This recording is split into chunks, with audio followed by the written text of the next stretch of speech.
안녕하세요. 한국다양성연구소 김지학입니다. 온라인 다양성 훈련 4강에 오신 여러분들을 환영합니다. 이번 강의는 이론 강의의 마지막 부분으로 차별과 혐오는 끊을 수 있다라는 주제로 준비를 했습니다.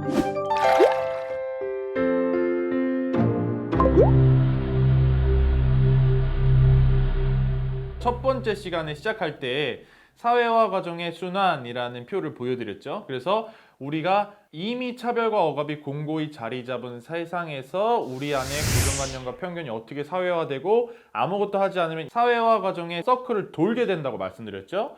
그런데 이 중심 부분을 한번 봐주세요. 중심 부분에 무엇이 써 있냐면 두려움, 무지, 혼란, 불안정이 써 있습니다. 내가 자기애와 자존감을 가지고 사랑과 안정으로 충만할 때 그리고 다른 사람에 대한 관심과 정확한 지식으로 가득해 있을 때 두려움과 공포를 조장하는 그 마음들로부터 안전하고 쳐낼 수 있다고 말씀드렸죠. 그것이 없을 때 이 사회화 과정을 계속 돌게 된다는 거예요. 우리처럼 여기 모여서 함께 변화를 만들어 가고 싶은 사람들이 빨간 화살표로 나갔잖아요. 그러면 이제 해방의 과정의 순환으로 들어오신 거예요. 다양성 관점을 가지고 세상을 보면서 교차하는 권력을 이해하고 내가 실천하는 사람이 됩니다. 실천하는 사람이 될 때 대인관계의 변화를 가져오게 돼요. 그래서 나와 관계 맺는 사람들과 평등한 관계를 맺는 사람이 될 수 있도록 노력을 합니다. 그래서 가족관계, 친구관계, 그리고 직장 일터에서의 관계, 그래서 이 대인관계의 변화를 만들어가고, 그래서 자기가 속한 공동체에서 평등한 공동체 문화 만들기를 노력하는 사람이 됩니다. 그 다음에 이 공동체를 더 크게 합쳐가기 시작하죠. 그래서 내가 속해져 있는 공동체뿐만 아니라 다른 소수자들과의 연대를 하게 되는 거예요. 그래서 예를 들어 여러분들이 여성인권에 관심이 많으신 분도 있고 장애인권에 관심이 많으신 분이 있고 청소년인권에 관심이 많으신 분도 있고 성소수자 인권에 관심이 많으신 분들도 있어요. 그래서 그 이슈를 함께 목소리를 내는 분들과 공동체를 세우기 단계를 하시는데 그 공동체 세우기 단계를 하셨으면 이게 다른 소수자들, 다른 분야에 있는 사람들과 더 크게 합치는 거예요. 이 변화를 만드는 움직임들을 계속 유지시키고 지속하기 위해서는 그 힘이 필요합니다. 희망을 전파할 수 있어야 되고 그 힘이 떨어지지 않아야 돼요. 그러려면 여러분들에게 공동체가 필요합니다. 나 혼자서 싸우면 지치고 아무 변화도 만들어낼 수 없는 것처럼 되고 피로감과 무력감에 빠지기가 쉬워요. 그래서 자기가 속한 공동체와 그 네트워크 단위들을 만들어 가시면서 계속 사회적 차별에 대해서 얘기하시고 평등을 만들어 가려면 어떻게 해야 되는지 이 공동체를 만들어 가시면서 으쌰으쌰 하시고 항상 심각한 얘기만 하시는 게 아니라 그냥 주스도 마시고 커피도 마시고 맥주도 마실 수 있는 그런 수다 모임, 독서 모임, 영화 모임 같은 재밌는 모임을 하시면서 이 희망을 전파하기 위해서 계속 서로를 의지하고 지지할 수 있는 그룹이 필요합니다. 그럴 때 이 해방의 과정을 서클을 도실 수 있고 여기에 중심 가치는 아까는 두려움과 무지였죠. 이번에는 자기애와 자존감 그리고 지지, 지원, 안정이 있다는 것을 보실 수가 있을 거예요. 그래서 내 안에서부터 나의 인권과 다양성을 충분히 알아갈 때 다른 사람과 연결시키면서 사회적 변화를 만들어갈 수 있는 사람이 될 수 있다라는 것이 이 해방의 과정의 순환이고 우리는 이걸 만들어낼 수 있는 사람이라는 거예요. 모두가. 우리 사회에서 이 해방의 과정의 서클로 들어가기에 가장 어려움을 주는 것이 바로 정답사회예요. 정답사회. 저는 한국 사회가 특별히 정답사회라고 생각하고 정상과 비정상을 나누는 이분법이 너무나 확고하고 획일적으로 폭력적으로 나눠져 있다라고 생각합니다. 그래서 유행에 민감하죠. 모든 사람들이 똑같은 모습을 갖추고 싶어 합니다. 인싸네, 아웃사이드네, 아싸네 하면서 내가 요즘 잘 나간다고 하는 것을 따라가지 못하면 마치 뭔가 못난 것처럼 부족한 것처럼 이야기를 많이 하게 됩니다. 내가 무엇을 좋아하는지를 잘 모르게 만드는 사회죠. 그래서 제가 첫 번째 시간부터 1강부터 자기 자신에 대해서부터 알아야 된다고 말씀드린 것처럼 내가 언제 행복한지, 무엇을 할 때 즐거운지 나의 것부터 찾아야 합니다. 그래서 다른 사람의 기준에 휘둘리며 살지 않는 사람이 되기 위해서는 나의 기준이 필요하고 그 고민을 먼저 시작할수록 좋습니다. 일찍 시작할수록 좋습니다. 우리 사회는 근데 그런 질문들 하기를 굉장히 어렵게 만들죠. 10대 때는 공부해라. 좋은 대학만 가면 모든 게 해결될 것처럼. 그럼 대학교 가서 인권을 누려라. 너가 하고 싶은 거 해라 했지만 대학교 가면 또 뭐예요? 취업 준비. 취업하면 또 뭐예요? 돈 벌어야죠. 승진해야죠. 결혼해야죠. 애 낳아야죠. 언제 행복한지 알 수가 없어요. 그래서 지금 당장 나의 삶을 어떻게 살아야 되는지 어떻게 행복할지를 지금부터 오늘 이 순간부터 고민하고 그런 삶을 살 수 있어야지 행복은 유예될 수 있는 것이 아니고 인권과 다양성도 유예될 수 있는 것이 아닙니다. 그래서 이 정답에서 벗어난 나를 찾아가는 여정 그것이 시작돼야 한다라는 겁니다. 정답 사회는 모든 사람들의 진로와 삶에만 있는 것이 아니라 성별 정체성, 성적 지향에도 이분법으로 획일적으로 정답이라는 기준들이 정해져 있죠. 이것은 태어나면서부터 아니 태어나기 전부터도 시작됩니다. 사진을 한번 봐주시면 여러분 이 사진 한번 보시면 뮬러관이라는 것과 볼프관이라는 것에 대해서 들어보신 분들도 있을 텐데요. 모든 사람들이 태아 때 6주 정도까지는 생식기관을 똑같은 모습으로 갖고 있습니다. 근데 여러분들 한 서너 달 정도 되면은 성별 알려준다고 병원에서 오라 그러죠. 그때쯤에 SRY라는 것들이 분비되면서 SRY가 나오는 사람은 뮬러관이라는 게 축소되고 볼프관이 형성되게 됩니다. 그렇지 않고 SRY가 분비되지 않는 사람은 기존의 뮬러관이 계속 남아있게 되고 볼프관이 형성되지 않게 되면서 여성이 돼요. 그래서 애초에 모든 사람은 다 여성이었다라는 얘기가 이래서 나오는 거예요. 사실은 모든 사람이 동일한 형태의 기관, 생식기 기관까지도 모양을 가지고 있다는 것이 중요하다라고 생각해요. 그래서 아까 우리 얘기했던 것처럼 사실은 별 차이가 아닌 것을 큰 차이로 만드는 거예요.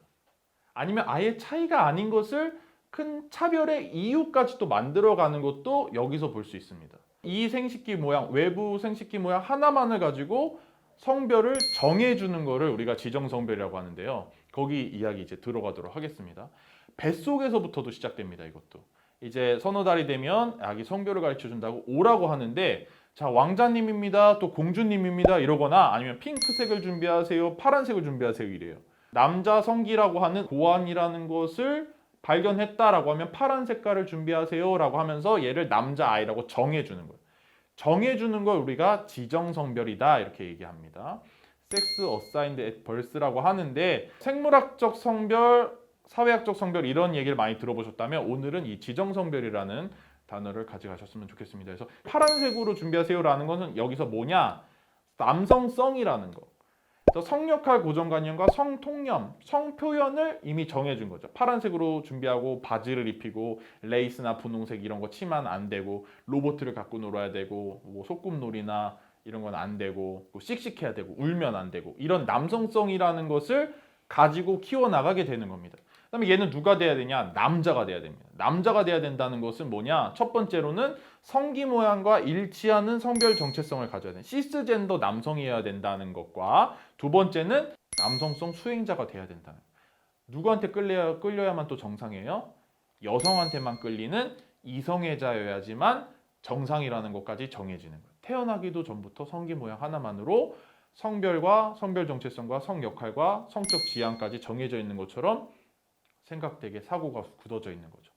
남성 성기라고 하는 보안을 못 찾았다 그러면은 뭐라 그래요? 핑크색으로 준비하세요. 공주님입니다. 이러면서 얘를 여자아이라고 정해주는 거예요. 성별을 지정해줬다 해서 지정성별이라고 한다 했죠. 그래서 얘는 어떻게 돼야 돼요? 핑크색을 입어야 되고 치마, 레이스 이런 거 입어야 돼. 애교가 많아야 되고 그 다음에 소꿉놀이라든지 인형놀이라든지 놀이도 정해져 있고 이런 것들을 성역할 고정관념, 성통념, 성표현이라고 하고 누가 돼야 돼요? 여자가 돼요. 여자가 돼야 된다는 것은 성기 모양과 일치하는 성별 정체성을 가진 시스젠더 여성이어야 되고 성역할도 외모, 애교 있는 성격, 직업의 종류나 육아와 가사노동까지도 여성성을 수행을 해내야 되는 존재가 돼야 된다라는 생각까지도. 그 다음에 누구한테 끌려야 돼요? 또 정상이에요? 남자한테 끌려야 되는 이성애자가 돼야지만 정상이다. 그래서 외부 성기 모양 하나만을 가지고 획일적으로 성별, 성역할 고정관념, 성별 정체성, 성적 지향까지 정해지는 이러한 형태를 갖고 있다라는 겁니다. 모든 사람이 여성과 남성 두 성별 중에 하나일 것이라고 생각했던 성별 이분법 이 시작부터가 사실은 맞지 않죠. 그래서 우리가 간성, 인터섹스라고 부르는 간성도 사실은 2% 정도나 간성으로 태어날 가능성이 있다라고 말할 정도로 상당히 많은 사람들이 간성에 속하게 되고요. 간성에도 여러 유형이 있습니다. 이중성기자라고 하는 이제 성기 모양이 남성 성기와 여성 성기라고 부르는 음경과 질을 동시에 가지고 있거나 복합적인 모양을 가지고 있는 분들도 있고, 또 성기 모양은 하나지만 성염색체라고 하는 것과 다른 형태의 성기를 가지고 있는 분들도 있고, 또는 성기 모양은 하나고 성별 정체성과도 일치하지만 성염색체가 XX나 XY가 아니라 XXX거나 X 하나거나 XXY거나 이런 식으로 우리가 기존에 알고 있는 XX나 XY 두 가지 중에 하나가 아닌 분들도 있습니다. 그래서 다양한 유형의 간성이 실제로 우리 함께 존재를 하고 있고, 성별 이분법과 벗어난 사람들이 상당히 많이 있다라는 이 시작부터가 훨씬 더 많은 다양성이 우리 안에 존재한다라는 것을 우리가 분명히 알 수 있어야 하고요. 이 여성성, 남성성이라는 것도 사실 이름을 이렇게 붙여서 그렇지, 사실은 여성에게도 남성성이 있고 남성에게도 여성성이 있지 않습니까? 모든 사람에게 그런 복합적인 모습이 있는 것이지 100% 남성성만 가지고 있고 100% 성적 지향이 이성애자고 100% 시스젠더고 이런 사람이 존재하지 않는다는 겁니다. 성별도 그렇고요. 성별 정체성도 그렇고요. 성적 지향도 스펙트럼이다라는 것들을 이해할 수가 있어야 합니다. 제가 성교육이나 성평등 강사님들, 활동가들과 교육을 많이 할 때도 많은데 가장 많이 나오는 질문이 이거예요. 양성평등만 하라고 하면서 성평등도 못하게 하는 이 사회에서 왜 젠더 섹슈얼리티를 가르쳐야 되냐는 거예요. 자, 어디까지 가르쳐야 되냐라는 질문을 하시는 분들도 많습니다. 자, 그런데 이 질문의 핵심은 뭐냐 하면 이 성별 정체성과 성적 지향을 왜 가르쳐야 하냐는 질문이 핵심인데, 내 거이기 때문에로 이야기를 나누실 수 있어야 돼요. 이것이 성소수자들의 이야기고, 성소수자들이 이렇게 다양하고 너는 성소수자를 지원해야 돼, 지지해야 돼, 포용해야 돼가 아니라 나의 이야기, 그 듣는 사람 본인의 이야기로 만들 수 있어야 됩니다. 내가 나의 성별을 어떻게 생각하던, 내가 나의 성표현을 어떻게 하던, 내가 누구와 함께 지내던, 내가 행복할 수 있고 가장 편한 모습에 나답게 살 수 있는 사회가 된다면 그것은 성소수자에게만 좋은 것이 아니라 나도 남자답게 여자답게라는 관념 없이 가장 편하고 가장 안정적이고 가장 나답고 내가 원하는 나의 모습을 찾아갈 수 있는 세상이 된다는 거죠. 그래서 결국 이것은 나의 이야기입니다.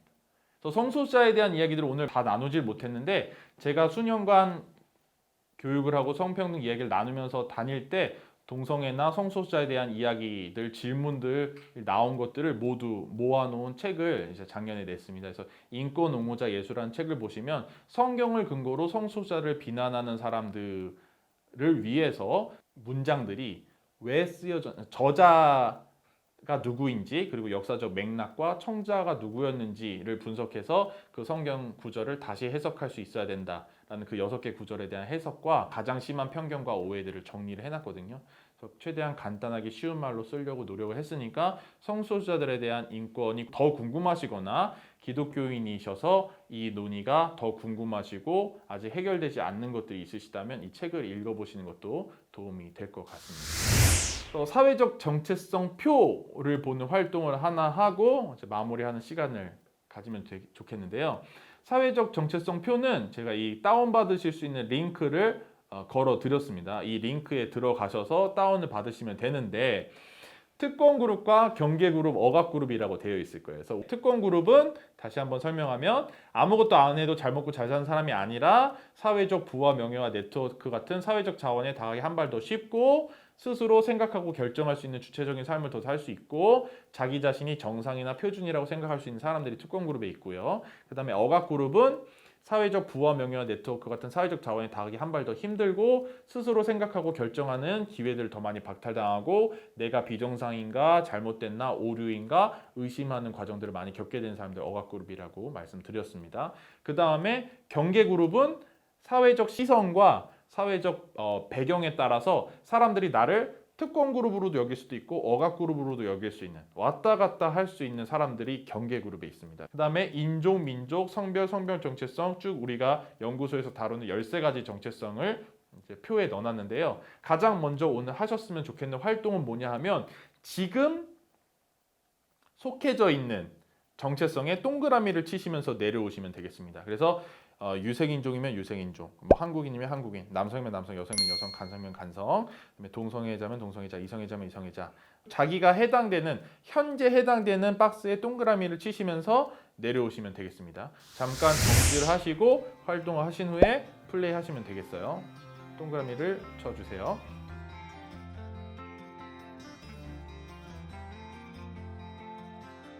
자, 활동해 보셨죠? 그러면 항상 특권 그룹에만 속하시거나 항상 억압 그룹에만 속하시는 분 계셨어요? 그런 분은 없으셨을 거예요. 내가 항상 억압 그룹에만 속하거나 항상 특권 그룹에만 속하지는 않는다는 걸 먼저 발견하셨으면 좋겠고, 그 다음 단계는 내가 그렇다면 억압 그룹에 속해져 있는 정체성에서는 이 그룹의 인권 향상을 가져오기 위해서 뭘 할 것이고, 특권 그룹에 속해져 있는 정체성에서는 억압 그룹에 속해 있는 사람들을 차별하지 않기 위해서 할 수 있는 개인적인 노력이 무엇인지, 그리고 구조적으로 평등한 구조 사회를 만들어가기 위해서 어떤 노력이 필요한지를 정하는 시간을 가졌으면 좋겠습니다. 그 과정을 하셨으면 두 번째로 부탁드릴 활동이 하나 더 있는데요. 이번 아까 동그라미 치셨으면 이번에 세모표를 하신다든지 다른 표시로 바꾸셔서 지금 현재 속해져 있는 정체성이 아니라 예전에 한 번이라도 속했거나 앞으로 한 번이라도 속할 가능성이 있는 정체성에 이번에 세모 표시를 해주세요. 지금은 10대가 아니라고 할지라도 예전에 10대였던 적도 있고 20대였던 적도 있고 앞으로는 또 60대, 70대 노인이 되기도 할 거잖아요. 그러면 노인에도 쳐보시고, 그 다음에 지금 저는 노인이 된다는 것은 우리가 모두 젊어서 일찍 죽지 않는다면 자연스러운 노화의 과정을 거쳐서 자연사한다면 저는 노화의 과정이라는 것이 우리가 장애를 가지고 살아가게 되는 과정과 동일하다고 생각합니다. 뇌의 기능이 떨어지면 우리가 치매가 올 수도 있고요. 그죠? 눈이 안 보일 수도 있고 귀가 안 들리게 될 수도 있습니다. 휠체어를 타게 될 수도 있죠. 그래서 장애인에도 쳐보시고요. 수많은 정체성에 속하게 되실 거예요. 그래서 세모로 이전에 속했거나 앞으로 속할 가능성이 있는 곳에도 다 쳐주시기를 부탁드립니다.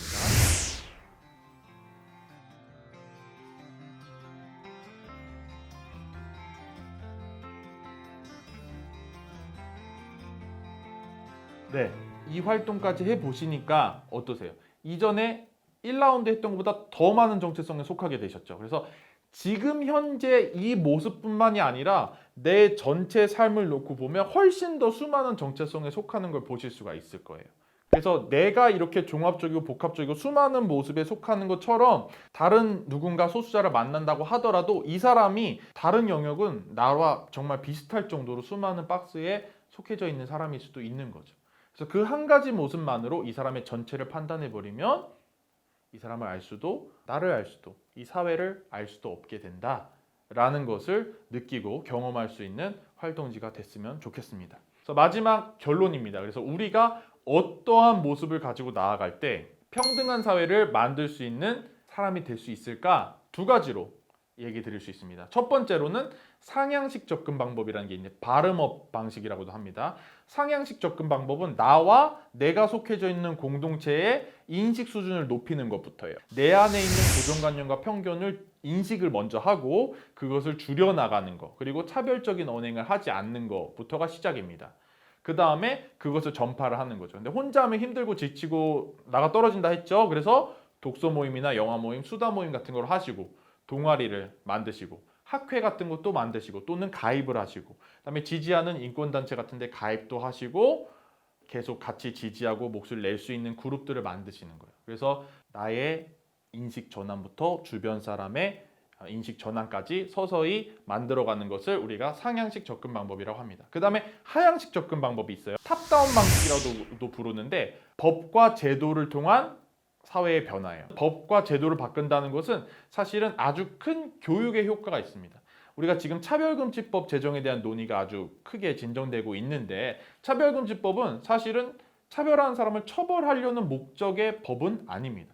처벌보다 더 큰 목적은 차별을 하면 안 된다는 것이 사람들에게 교육이 될 수 있다는 거예요. 이게 중요합니다. 그래서 법과 제도로 어떤 사람이 어떤 모습, 어떤 사회적 정체성을 갖고 있더라도 그것이 차별의 이유가 되면 안 된다라는 겁니다. 그래서 이게 사람들에게 교육이 될 거예요. 혐오 표현 금지법이라든지 인권이나 성평등 조례를 각 단위마다 시도마다 구마다 제정을 하는 것도 할 수 있고요. 어린이 청소년 인권법 제정도 할 수 있고요. 장애계에서는 우리가 오랫동안 주장해왔던 요구해왔던 부양 의무제 폐지, 장애 등급제 폐지. 그다음에 앞으로 저는 포스트 코로나 시대에 반드시 논의가 필요하다고 생각하는 것이 보편복지의 확대와 기본소득의 보장입니다. 그래서 이런 것들을 하기 위해서는 조세 제도의 개혁이 필요하고 세금 제도의 개혁을 바꾸려면 사실은 누가 해야 돼요? 국회의원들이 해야 되는데 국회의원들이 안 하죠. 국회의원들의 얼굴을 바꾸려면 사실 뭐가 바뀌어야 돼요? 선거제도가 또 개혁돼야 됩니다. 공교육 내에서 정치교육과 노동교육과 환경, 기후, 성평등 지금 하지 않는 이런 교육들이 공교육에서 선행돼야 되는 것까지 하향식 접근 방법과 상향식 접근 방법이 만날 때 평등한 사회를 만들어가는데 한 발 더 빠르게 접근을 할 수 있다. 이렇게 말씀을 드리고 싶습니다. 이 불평등한 사회구조, 차별과 억압의 사회구조를 바꾸는 4단계 사회 생태계 변화법이라는 게 있습니다. 모든 사람은 뚝뚝 떨어져서 섬처럼 서로 분리되어 있고 분절되어 있는 것이 아니라 사회 구조 속에 속해져 있기 때문에 이 4단계 변화가 굉장히 중요합니다. 개인의 변화, 나의 변화부터가 중요한 거예요. 그래서 지속적인 공부를 하고 사유를 하고 반성할 수 있는 사람이 되는 게 중요합니다. 그 다음에 개인의 언행과 자세, 태도의 변화를 위해서 지속적으로 노력해 나가야 됩니다. 무의식까지도 계속 점검해야 하기 때문에 쉬운 과정은 아니지만 반드시 필요한 거예요. 그 다음에 관계의 변화, 개개인과의 관계들, 권력 관계를 생각하면서 권력이 없는 위계에 의해서 만들어진 것이 아니라 평등한 관계를 사람들과 맺을 수 있는 사람이 돼야 돼요. 그 다음에 개인이 자기가 속한 공동체의 변화를 만들어내야 되죠. 그래서 자기 자신이 속한 개인이 속한 조직의 변화까지도 만들어야 됩니다. 이제 마지막 단계가 사회의 변화인데요. 사회의 문화, 구조, 제도의 변화가 뒤따라야 된다는 겁니다. 그래서 지금 한 문장씩만 쓰고 마무리했으면 좋겠는데요. 각 단계에서 내가 할 수 있는 또는 만들고 싶은 변화를 개인의 변화, 관계의 변화, 조직의 변화, 사회의 변화에서 한 문장씩만 써보고 오늘 이론 4강을 마무리를 했으면 좋겠습니다. 그것을 후기와 피드백 남기는 곳에 남겨주시면서 또 질문과 함께 남겨주시면 또 그 추후에 대화를 하는 과정에서 같이 다룰 수 있도록 하겠습니다. 제가 이론만 다루는 시간은 오늘까지 이제 4강으로 마무리를 하도록 하고요. 앞으로의 컨텐츠에는 다양한 게스트 스피커들과 함께 그룹 대화를 하는 방식으로 여러분들과 만나도록 할 겁니다. 게스트 스피커들과의 그룹 대화의 시간에도 이렇게 질문을 하시고 피드백을 주시는 것들 남겨주시면 제가 또 피드백 영상을 남기면서 계속 쌍방향 소통을 할 수 있는 그런 프로그램으로 만들 수 있도록 노력을 하도록 하겠습니다. 그래서 같이 만드는 온라인 다양성 훈련이라고 생각해 주시고 많은 참여를 부탁드립니다. 그럼 이만 마치도록 하겠습니다. 감사합니다.